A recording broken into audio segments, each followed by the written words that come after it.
আসসালামু আলাইকুম রহমতুল্লাহি ওয়া বারাকাতুহু। প্রিয় দর্শক, আশা করি সকলে ভালো আছেন। যে যেখান থেকে ভিডিওটি দেখতেছেন সকলকে জানাই আন্তরিক মুবারকবাদ। নামাজে তাশাহুদের বৈঠকে বসার পদ্ধতি সম্পর্কে আরও একটি ভিডিও নিয়ে আপনাদের সামনে উপস্থিত হয়েছি। এই ভিডিওতে আপনাদের সামনে বুখারী শরীফের একটি হাদিস আলোচনা করব, যে হাদিসের মধ্যে নামাজে তাশাহুদের বৈঠকে বসার পদ্ধতি সম্পর্কে আলোচনা করা হয়েছে। আর হাদিসটি আব্দুল্লাহ ইবনে আব্দুল্লাহ রাহিমাহুল্লাহ থেকে বর্ণিত। হাদিসটি হলো, আন আব্দুল্লাহ ইবনে আব্দুল্লাহ আন্নাহু আখবারাহু আন্নাহু কানা ইয়ারা আব্দুল্লাহ ইবনে উমর রাদিয়াল্লাহু তাআলা আনহুমা ইয়াতারাব্বাউ ফিস সালাতি ইযা জালাসা ফাফআলতুহু ওয়া আনা ইয়াওমাইযিন হাদিসু সিন্নি ফানাহানি আব্দুল্লাহ ইবনে উমর ওয়া ক্বালা ইন্নামা সুন্নাতুস সালাতি আন তানসিবা রিজলাকাল ইয়ুমনা ওয়া তাসনিয়াল ইসরা ফাকুলতু ইন্নাকা তাফআলু যালিকা ফাকালা ইন্না রিজলাইয়া লা তাহমিলানিহি। অর্থাৎ আব্দুল্লাহ ইবনে আব্দুল্লাহ রাহিমাহুল্লাহ এই হাদিসটিকে বর্ণনা করেছেন। তো এখানে দুইজন আব্দুল্লাহ, একজন হলো তাবি আর একজন সাহাবী। প্রথম যে আব্দুল্লাহ তিনি হলেন তাবি, আর দ্বিতীয় যে আব্দুল্লাহ তিনি হলেন সাহাবী, অর্থাৎ উমর রাদিয়াল্লাহু তাআলা আনহুর ছেলে আব্দুল্লাহ। তো এখানে প্রথম যে আব্দুল্লাহ তাবি তিনি বলতেছেন, আন্নাহু কানা ইয়ারা আব্দুল্লাহ ইবনে উমর রাদিয়াল্লাহু তাআলা আনহুমা ইয়াতারাব্বাউ ফিস সালাতি ইযা জালাসা। আব্দুল্লাহ ইবনে আব্দুল্লাহ রাহিমাহুল্লাহ তিনি বলতেছেন যে আমি রাসূল সাল্লাল্লাহু আলাইহি সাল্লামের সাহাবী আব্দুল্লাহ ইবনে উমরকে নামাজের মধ্যে আসন পিরি করে বসতে দেখেছি। তো আব্দুল্লাহ ইবনে উমর রাদিয়াল্লাহু তাআলা আনহুকে নামাজের মধ্যে আসন পিরি করে বসতে দেখে ফাফআলতুহু, আমিও তিনার মতো করলাম, আমিও তিনার মতো নামাজের মধ্যে আসন পিরি করে বসলাম। ওয়া আনা ইয়াওমাইযিন হাদিসু সিন্নি, আর তখন আমি ছোট ছিলাম। আব্দুল্লাহ ইবনে উমর রাদিয়াল্লাহু তাআলা আনহু নামাজের মধ্যে আসন পিরি করে বসেছেন। তো এটা দেখে আমিও নামাজের মধ্যে আসন পিরি করে বসলাম, আর তখন আমি ছোট ছিলাম। এই কথা প্রথম যে আব্দুল্লাহ অর্থাৎ তাবি তিনি বলতেছেন। এরপর তিনি বলেন, ফানাহানি আব্দুল্লাহ ইবনে উমর, তো আমাকে আসন পিরি করে বসতে দেখে আব্দুল্লাহ ইবনে উমর রাদিয়াল্লাহু তাআলা আনহু আমাকে এইভাবে বসতে নিষেধ করলেন। নিষেধ করে বললেন, ইন্নামা সুন্নাতুস সালাতি আন তানসিবা রিজলাকাল ইয়ুমনা ওয়া তাসনিয়াল ইসরা, যে নামাজের সুন্নত হলো তুমি নামাজের মধ্যে ডান পা খাড়া রাখবে এবং বাম পা বিছিয়ে রাখবে।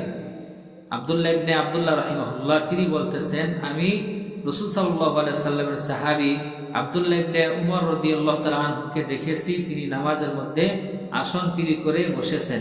তো তিনার এই বসা দেখে আমিও তিনার মতো বসলাম, আর তখন আমি ছোট ছিলাম। তো এটা দেখে রাসূল সাল্লাল্লাহু আলাইহি সাল্লামের সাহাবী আব্দুল্লাহ ইবনে উমর আমাকে এইভাবে বসতে নিষেধ করলেন এবং কিভাবে বসবো সেটাও আমাকে শিখিয়ে দিলেন এবং বললেন যে তুমি নামাজের মধ্যে তাশাহুদের বৈঠকে ডান পা খাড়া রাখবে, বাম পা বিছিয়ে রাখবে। তো এই কথা যখন তিনি আমাকে বললেন তখন আমি তিনাকে বললাম, ইন্নাকা তাফআলু যালিকা, আপনিও কি নামাজের মধ্যে এইভাবে বসেন? আব্দুল্লাহ ইবনে আব্দুল্লাহ রাহিমাহুল্লাহ যিনি তাবি, তিনি আব্দুল্লাহ ইবনে উমরকে অর্থাৎ সাহাবীকে জিজ্ঞেস করতেছেন যে যখন তিনি আমাকে নামাজের মধ্যে এইভাবে বসতে নিষেধ করলেন অথচ তিনি ওইভাবেই বসলেন, তো আমি এজন্য তিনাকে জিজ্ঞেস করলাম যে আপনিও কি এইভাবে বসেন, অর্থাৎ নামাজের মধ্যে ডান পা খাড়া রাখেন, বাম পা বিছিয়ে রাখেন, আপনিও কি এইভাবে বসেন? তো এই কথা বলার পর, এই প্রশ্ন করার পর রাসূল সাল্লাল্লাহু আলাইহি সাল্লামের সাহাবী আব্দুল্লাহ ইবনে উমর রাদিয়াল্লাহু তাআলা আনহু তাকে জবাব দিলেন যে ইন্না রিজলাইয়া লা তাহমিলানিহি, যে আমার পা আমার ভর, আমার ওজন বহন করতে পারে না। আব্দুল্লাহ ইবনে উমর রাদিয়াল্লাহু তাআলা আনহু আব্দুল্লাহ রাহিমাহুল্লাহকে জবাব দিলেন যে আমি এইভাবে বসলে আমার পা আমার ভর বহন করতে পারে না।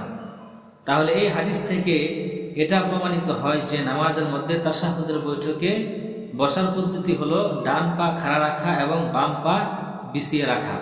এটা হলো রাসূল সাল্লাল্লাহু আলাইহি সাল্লামের সুন্নাহ তরিকা এবং রাসূল সাল্লাল্লাহু আলাইহি সাল্লামের সাহাবাগণের তরিকা। যদি রাসূল সাল্লাল্লাহু আলাইহি সাল্লাম এরকম না করতেন তাহলে কিন্তু আব্দুল্লাহ ইবনে উমর রাদিয়াল্লাহু তাআলা আনহু তিনি একজন তাবিঈকে এইভাবে বসার জন্য কখনোই আদেশ করতেন না। এখন প্রশ্ন হতে পারে যে তাহলে তিনি আব্দুল্লাহ ইবনে উমর রাদিয়াল্লাহু তাআলা আনহু তিনি যে নামাজের মধ্যে আসন পিরি করে বসলেন, তো তিনি এরকম কেন করলেন? যদি রাসূল সাল্লাল্লাহু আলাইহি সাল্লামের সুন্নত হয় তাহলে তিনি এরকম কেন করলেন? তিনি এইভাবে কেন বসলেন? তিনি কেন নামাজে তাশাহুদের মধ্যে ডান পা খাড়া রাখলেন না এবং বাম পা বিছিয়ে রাখলেন না? তো এর উত্তর হলো যে আব্দুল্লাহ ইবনে ওমর রাদিয়াল্লাহু তাআলা আনহু তিনি বৃদ্ধ হয়ে যাওয়ার কারণে ওইভাবে বসতে পারতেন না, ওইভাবে বসলে তিনার জন্য কষ্ট হয়ে যেত। এজন্যই তিনি বলছেন যে আমার পা আমার ভর বহন করতে পারে না। তাহলে আব্দুল্লাহ ইবনে ওমর রাদিয়াল্লাহু তাআলা আনহুর এই কথা থেকে এটা স্পষ্ট বোঝা যায় যে আব্দুল্লাহ ইবনে ওমর রাদিয়াল্লাহু তাআলা আনহু তিনার বয়সের কারণে তিনি ওইভাবে বসতে পারতেন না। আর এটাই যদি রাসূল সাল্লাল্লাহু আলাইহি সাল্লামের সুন্নাহ তরিকা হতো, তাহলে আব্দুল্লাহ রাহিমাহুল্লাহকে ওইভাবে বসার জন্য আদেশ করতেন না যে নামাজের মধ্যে তুমি ডান পা তাশাহুদের বৈঠকে ডান পা খাড়া রাখবে, বাম পা বিছিয়ে রাখবে, এইভাবে বসার জন্য আদেশ করতেন না। আল্লাহ রাব্বুল আলামিন আমাদের সকলকে বুঝার তৌফিক দান করুক। আসসালামু আলাইকুম ওয়া রাহমাতুল্লাহি ওয়া বারাকাতুহু।